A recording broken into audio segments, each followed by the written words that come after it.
રાજ્યમાં ગરમીના પ્રકોપ વચ્ચે વરસાદની આગાહી 10 થી 12 એપ્રિલે રાજ્યમાં વરસાદની આગાહી પ્રી મોન્સૂન એક્ટિવિટી સર્જાતા વરસાદની આગાહી રાજ્યમાં ગરમીનો પ્રકોપ તો 40.4 ડિગ્રી તાપમાન સાથે મહુવા સૌથી ગરમ શહેર મોટાભાગના શહેરોનું તાપમાન 38 ડિગ્રીને પાર ભારતની ચૂંટણીમાં ચીન વિનલ બની શકે છે ચીનના હેકર્સે એઆઈનો ઉપયોગ કરી ચૂંટણીને અવરોધવાનો પ્રયાસ કરી શકે તેવો માઇક્રોસોફ્ટ દ્વારા દાવો કરાયો ગાંધીનગરના પેથાપુરમાં પણ વિરોધ રૂપાલા વિરોધમાં લાગ્યા બેનર તો ભાજપથી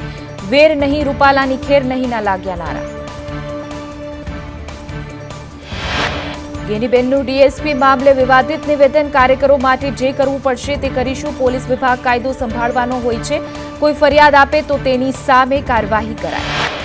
વડાપ્રધાન મોદી બિહારના નવાદામાં રેલીને સંબોધન કરશે પીએમ મોદીની સાથે સીએમ નીતિશ કુમાર અને લોક જનશક્તિ પાર્ટીના ચિરાગ પાસવાન મંચ પણ રહેશે ઉપસ્થિત અમિત શાહ ચૂંટણી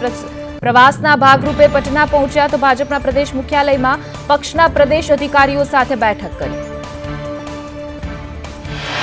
ભાજપના રાષ્ટ્રીય અધ્યક્ષ જેપી નડ્ડા તમિલનાડુના પ્રવાસે સવારે કુડાલોરે જિલ્લામાં અરિયલ્લુર ગોવિંદપુરમમાં નડ્ડા સભાને સંબોધિત કરશે વડાપ્રધાન મોદી આજે મધ્યપ્રદેશના જબલપુરમાં રોડ શો કરશે પીએમપીના મુખ્યમંત્રી મોહન યાદવે ટીમ સાથે જબલપુરના કંટંગાથી ગોરખપુર 4 રસ્તા સુધીના રસ્તાનું નિરીક્ષણ કર્યું કેજરીવાલના સમર્થનમાં આજે દેશભરમાં આપના નેતાઓનું સામૂહિક ઉપવાસ કરશે તો ગોપાલ રાયે જાહેરાત કરતા કહ્યું કે ઉપવાસ સવારે 11 વાગે શરૂ થશે